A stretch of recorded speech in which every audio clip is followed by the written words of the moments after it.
Wow. Welcome to Targeted, the show for masculinity and success. And I'm your host, Atlas Altman, former military commander turned best-selling author, now bringing you a podcast that you can use. We're sharing stories from highly successful men so that you can figure it out for yourself. Welcome. This is Targeted. All right, welcome back, everybody, to Targeted Podcast. In the studio, I have Jon Hubbard, the publisher and owner of the Bellefontaine Examiner. As was explained to me, and it's true, one of our former editors say, think of a newspaper like an everyday a novel. You're putting out a mini novel every day. There's going to be goofs.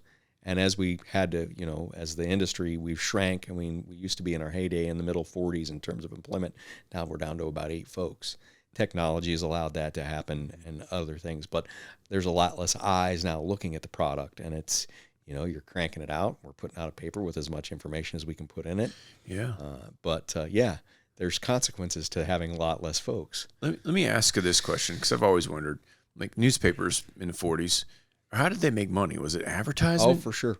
Probably, and the old rule was 80-20, 80% advertising, 20% circulation, other things, the subscription fees. 80-20, all right.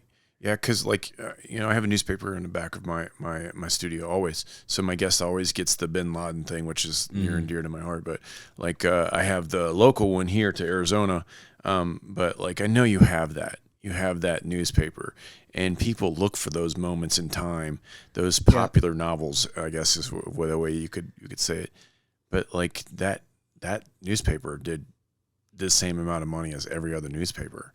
And there was no discernation. So Bellefontaine was really lucky. Logan County, one thing that really helped us, we had a couple things over the years help us.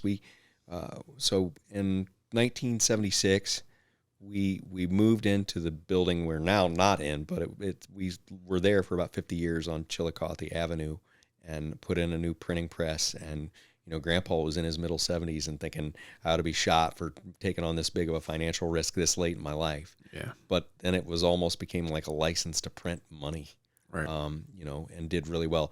We had some commercial work at a place called Superfoods. We were printing their circulars for grocery stuff, nice. Things like that.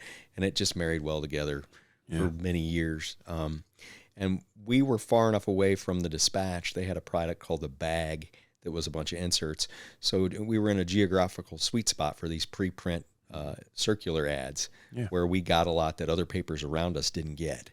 And so that was a big, for many years, a helper. So, you can't, what can you look at over a 135-year career and say you've been 92% blessed, and maybe the rest of it is just the industry maturing, and you just have to accept that.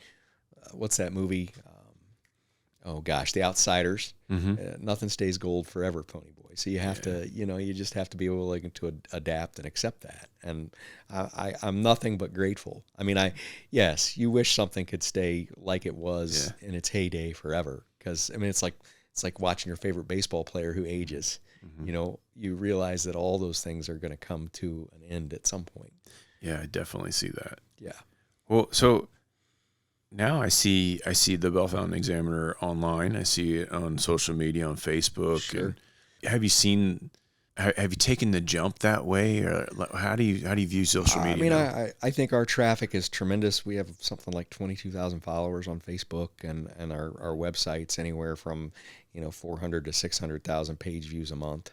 So it's pretty strong for a small market. You got to think when Logan County is 48,000 people, so it's not great big. I mean, it'd be one decent sized city over here where you guys are located. I mean, you got to think that's huge though, because your social media influencers aren't even catching that. It is, and I think there have been times here even recently. We had a tornado come through Logan County and primarily strike Indian Lake in March of 24, and I got out there, and you just get on the Facebook and you're taking pictures and you're interviewing people, and what's the impact of it. And I had a lot of people come up to me after. You guys did a really good job kind of making sure people knew where things were, because we at that point kind of became like an aggregator, and wherever you saw something that you thought could help somebody, you just share it for free, trying to help your neighbor and trying to help people through that. And where can I donate and how can I help? And where can I be of the most use to help my neighbor? Yeah, who would do that without the newspaper? Yeah, and I would even say, I would go so far as to say we have a strong radio station competitor in our community, and I think they've always done a decent job that way too. So I'm not trying to cast aspersions on anybody. I think that's when it comes down to helping life and limb, you hope everybody's going to help out in the way to help their community along in a disaster type situation. I like that. So we've had a couple hurricanes hit during my command, and everyone would turn to Facebook. So we ended up using it. Yeah. So that we could disperse information through Facebook because everyone was connected to Facebook.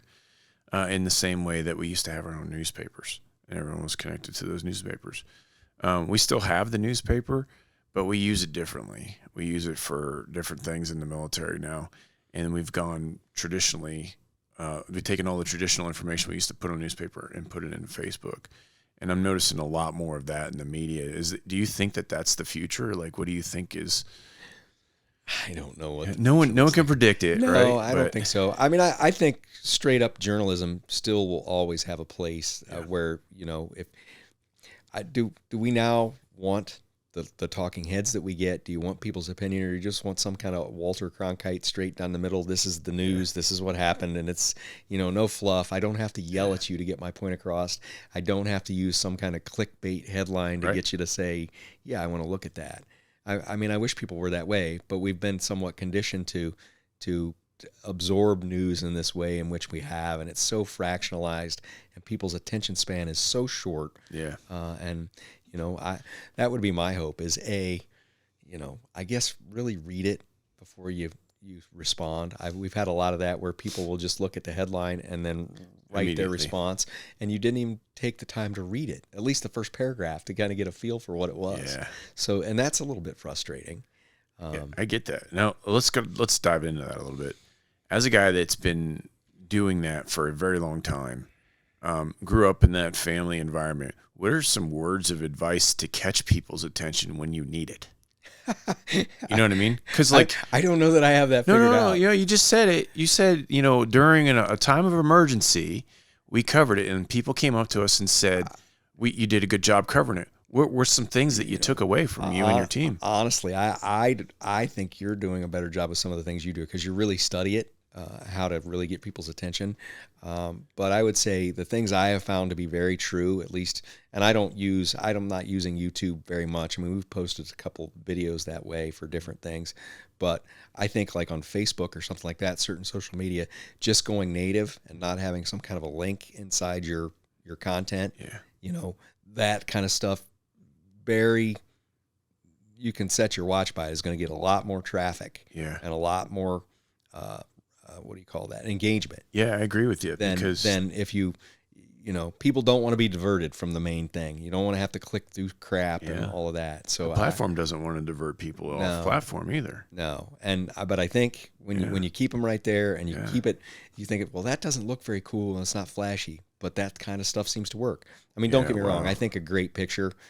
I know I've been to some crashes and got some photos, and that kind of carnage still sells pretty well, if that's the word you want to use. Yeah. If you have something a captivating image to go along with those words. Well, that's got to be a struggle though, because sometimes you're capturing some things that you don't want people to see. Oh, we catch that all the time. To that, I would just say, we've been doing it for 130 years.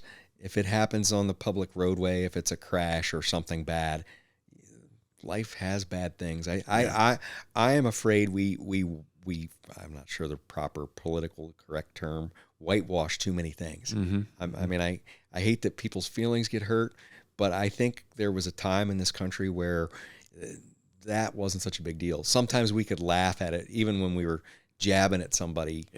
We were able to kind of deflect it with a little bit of humor. Now everybody is offended by everything, and I know all of you out there listening have probably felt that, experienced it in some kind of way, and we're like, I'm just sick of, I can't ever just, you got to watch every word I say, and that's a really, it's uncomfortable to be on those kind of eggshells. It sucks to even have that. Yeah. I mean, I think you have to have a certain level of decorum. You're not going to go out and intentionally be cruel to anybody, and I think that in the media. And I'm not picking on our present commander-in-chief. Donald Trump, thank you for doing what you do for this country. I'm sure it's a tough job for sure. But I think, to blame all media and say, that they're all liars or they're all this. Not at all levels, particularly not at the small community paper level. I mean, we have to live and eat and work with the people we're around, and you can't get away from it. It's not like a city of 1 million people. Bellefontaine's a city of like 13, 14,000. Yeah. So we still have to play in the sandbox nicely in order to, make the world spin. Yeah. Did you hear the White House opened up the White House correspondence press room to more media outlets, including podcasting now? That's good. I was like, wow. Why have we done that before? I think that kind of transparency is good. I always wonder, because we talked about sharing the filler news, the Associated Press, and that sort of thing, how complicit some of those bigger outlets are in spreading things that maybe aren't true. It's what you're fed, and how much do you dig into it? Yeah. Because news organizations are all strapped at various levels, not just, cable TV and everywhere. How much time do you have like a true investigative reporting, like the days of Woodward and Birdstein when Nixon, all that came out, right? That was some serious journalism work that inspired generations of people to get into the industry. Yeah. And we've lost some of that. I don't think that When's level the last, yeah. And Epstein's list, is that coming out? Weirdly, all this technology we have, I don't think so. I think weakens us. It doesn't make us better. In that regard, we don't try as hard to get better investigative stories. Yeah. Why do you think that is? Talking about politicians, I think, what I noticed, maybe that was around, if you remember a guy named Rod Blagojevich, was the Illinois senator that got in all that trouble way back when. I think it was Rahm Emanuel that maybe he was replaced, something like that back in the day. And I just remember these guys started getting caught with their hand in the cookie jar for whatever it was, money or sex or whatever the thing was. And that old mechanism, I call it the mechanism of shame, that used to, when you got caught, you were just done. Yeah. You were done with public life, and you just kind of quietly went away. Then it became, I don't care if you caught me. I'm going to stay here, and you're going to have to kick me out. I'm not just going to leave of my own volition. Right. Something changed in America when people got so ballsy, for lack of a nicer word. That's a good way to say it. That we couldn't just, the old way doesn't work anymore. You got to really say either you're going to go to jail on criminal charges, right, or you're just going to stay there and continue to cause problems. It seems very rare these days where, people get caught red-handed and they just they know it's time to go away. Yeah. Yeah, that's true, man. I have not thought about it like that. Yep. And I don't know why that occurred. I think, I don't know. Maybe mommy and daddy didn't teach people well enough at home or something at some point along the way. Yeah, maybe not. Yeah. It's crazy to even think about how this whole evolution of society is now taking on those type of thoughts and actions, I guess is the way it's said. And, in a weird way too, people say, well, nobody reads your paper anymore. Well, then why do you get so upset when a name of you or your family member in there for doing something that wasn't maybe the nicest thing? Yeah. Well, I mean, we were talking about that earlier, and I think the legitimacy of a paper is still valid. Yeah. So, whenever it's printed, it's that's not a novel. I probably once a week have a conversation with somebody, and I think they almost act like you're out to get them. If you printed something that was like a police report, and you just get a police report and you type it up, and I don't know, it's public record. Yeah, that's right. But we have to make an article out of something like that. And a lot of times you just get a narrative that's 1 or 2 sentences long about a crash or a situation, and you got to make that into what is a readable format for people. And you're looking at their document and it'll say, well, they weren't wearing a seatbelt, and that's a number in a column, with a legend that tells you what the things were. And sometimes people are just like, why was that necessary? Why did you have to do that? I said, well, it's relevant in some way. And it's unfortunate that it hurts you. People sometimes think, well, he must just close his eyes and throw a dart at something, and this is whose life I'm going to wreck today. And that's not the way we operate. No, it's not. No, you don't have a life cycle 135 years long and 5 generations by going, I'm going to grind every axe I can against somebody. Right. So interesting times. Yeah. Yeah. Why Why do people do that? So if you're listening right now and you're thinking about calling your news source for something that happened, it happened. So maybe not do the bad things. Well, there's that. What else I would say? Why is a newspaper still relevant and still important in 2025 after Gutenberg invented the press like several hundred years ago? Don't ask me for the exact date. We tell the living history of your community. The little things that nobody cares about. You know, the big networks aren't going to care about, you know, little Johnny's home run in his Little League game, or, you know, your kid got whatever honor they got and whatever. And, you know, we still publish all those little things that are really the big things and become a living, breathing history of your community. Also, what's always fun to me is even when you come from a little place, there are legit celebrity, what should be famous, super smart people doing awesome everyday things in the world. We had a guy, I forget his name, unfortunately, it just escapes me at the moment, but he invented some kind of alloy for NASA that they're now using. Like some guy from Logan County created something that's NASA level stuff. It's just impressive. There's a lot of impressive people. You know, I think you've gone on and done some pretty great things, although you don't toot your own horn too much. Yeah, I mean, I do. I get called out in the same way that everyone gets called out. I get called out. My TED talk got called out. Yeah, I get crazy comments on that. My book, it's like, you're the hero of the book. Yeah, it's my book. It's about me. So yeah, I guess I am the hero of my book.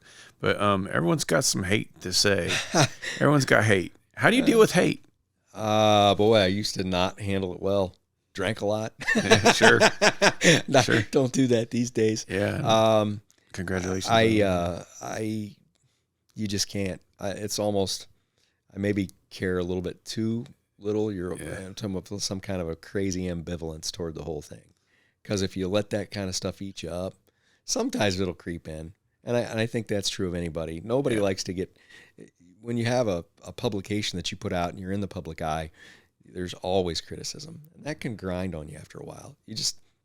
I come out to Arizona and get a little fun in the sun for a day or two. And, you know, you work out, do all kinds of different things to try and handle and process things that are stressful in a better, more healthy way. All right. Last question. All right. So if you could go back 20, 30 years and tell yourself anything, you know, that would help you become a better man, what would it be? You know, like words that you're going to give to your kids. Like what words, what advice, something like that would you give to yourself? And I mean, I'll straight up tell you mine. It's just like, you know, you just have to be careful with the people you put in your life. You have to. Sure. And it took me a long time to figure that out, you know. But if it could be anything for you, you know.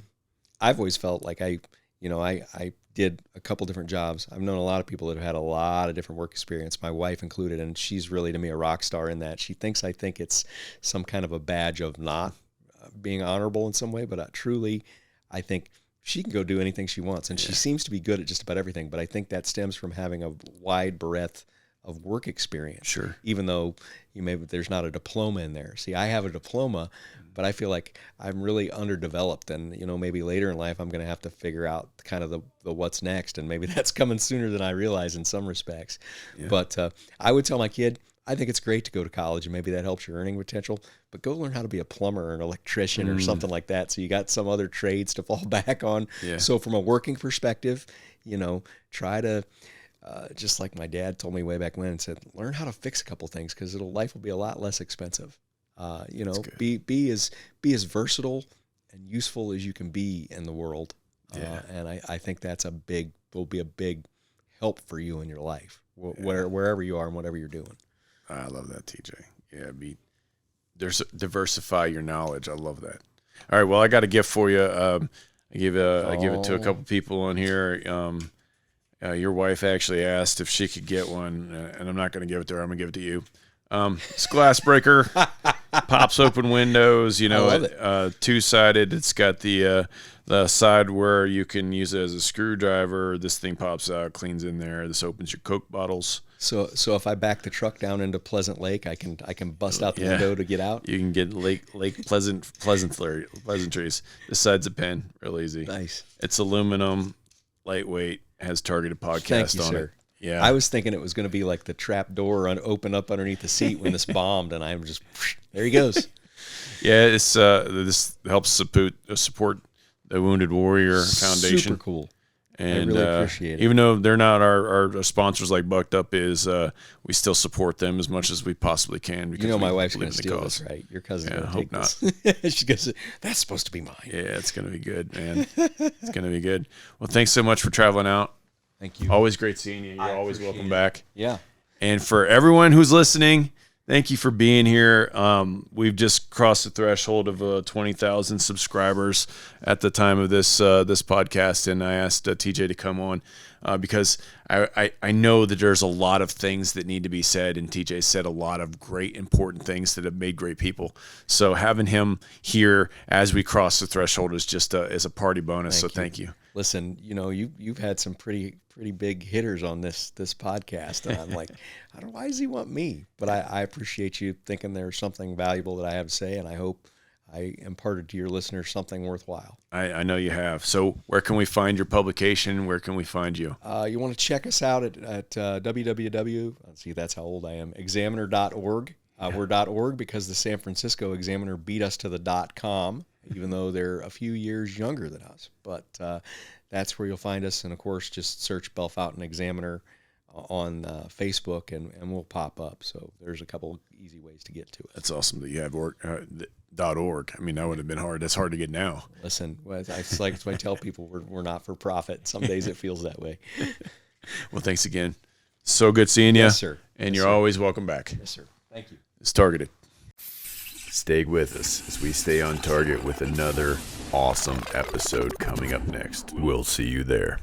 And subscribe to Targeted now. As an ambassador to buckedup.com, I get to give you our special discount. That's Atlas25 when you go to buckedup.com to get that special discount. Only for our listeners, Atlas25. Go to buckedup.com now.